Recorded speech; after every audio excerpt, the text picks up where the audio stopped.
Welcome to the channel. This is the first commentary video that I'm posting on here, and we're starting out swinging with the assassination of JFK and how the CIA definitely did it.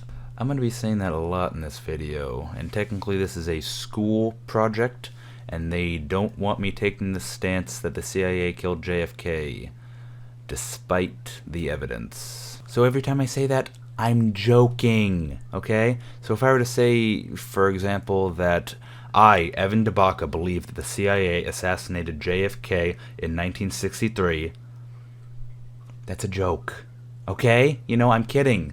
So you have to give me a good grade, and no one can get mad at me.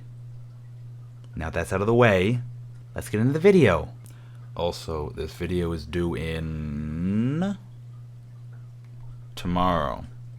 So in order to keep my energy up throughout this video, I have Hero's Power Potion, which should give me enough energy to get through this recording session. Oh, there's no caffeine in here. Well, hopefully the red 40 will keep me awake.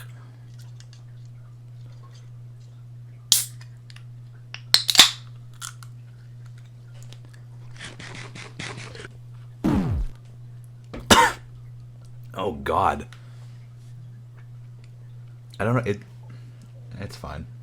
It's been sitting in the back of my fridge for months, so I'm sure it's fine. Oh, I already spilled on myself. The first thing we should talk about is the facts, alright? Something everyone can agree on. In 1963, a 46-year-old John Fitzgerald Kennedy was up for re-election. John and his wife Jackie Kennedy were driving through Dealey Plaza in downtown Dallas, Texas in the backseat of a car in a parade as part of his re-election campaign. In front of him were the governor of Texas and his wife, that's Mr. and Mrs. Connolly, and in the front seat were two CIA agents, O'Connolly and Greer. Greer was driving and O'Connolly was in the passenger seat. Remember those two CIA agents because they will come back later. Now what the history books teach, and what I would say that most people believe, is so absurd, so far-fetched, that in the court trials that preceded the assassination, they referred to it as the magic bullet theory. The magic bullet theory states that Lee Harvey Oswald fired 3 shots, exactly 3 shots. According to the magic bullet theory, the second shot that Lee Harvey fired hit the back of John F. Kennedy's neck, went through his neck, hit the governor of Texas, who was sitting in front of him, hit him right in the back, went through his arm, and hit him in the knee, and came out as a perfectly intact bullet. But that doesn't make sense, right? You know, it goes through Kennedy's neck, through Connolly's back, through his arm, and then through his knee. Perfectly intact. The bullet, we found the bullet, perfectly intact. That doesn't make sense. That doesn't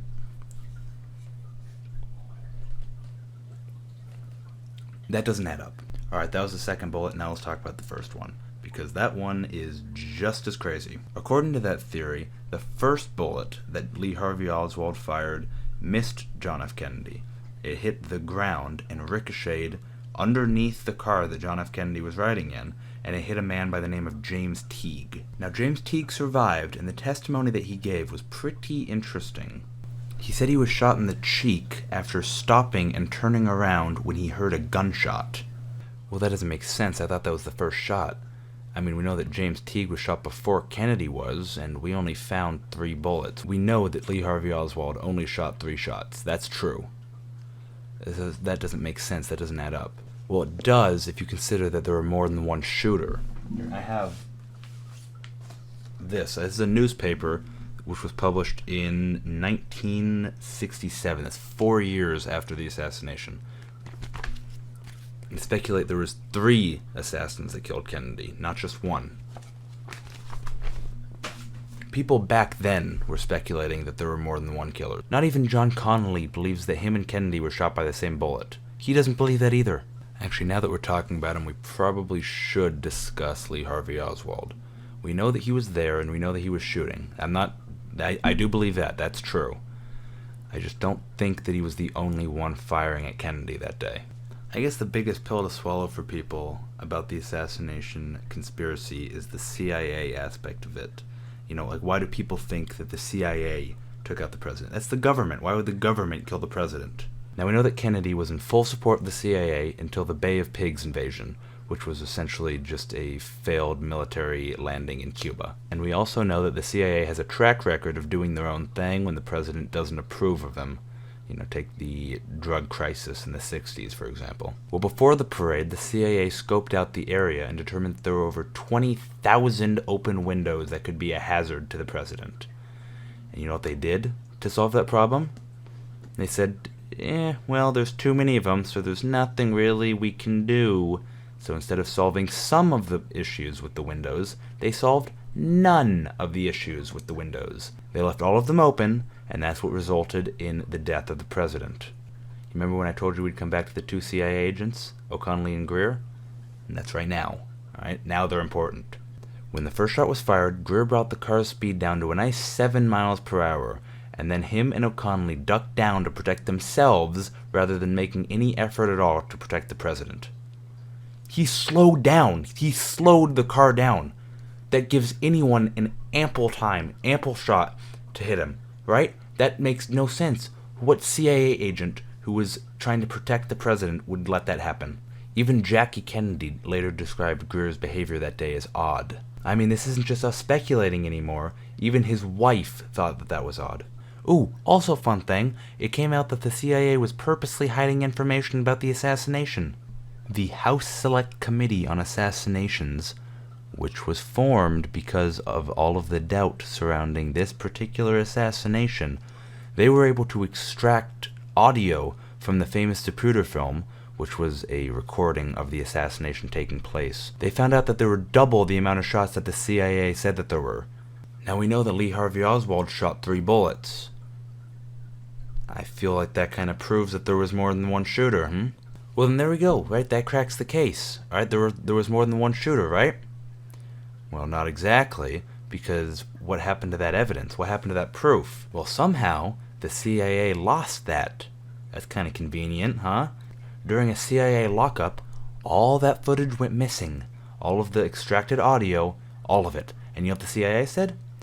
Someone probably stole it. Someone stole that? Can that happen? Can someone just go in and steal that? I'm gonna be dead by the end of this video. Alright, now let's talk about the Umbrella Man. There was a man on the day of the assassination holding an umbrella. The moment he put the umbrella up, Kennedy was shot.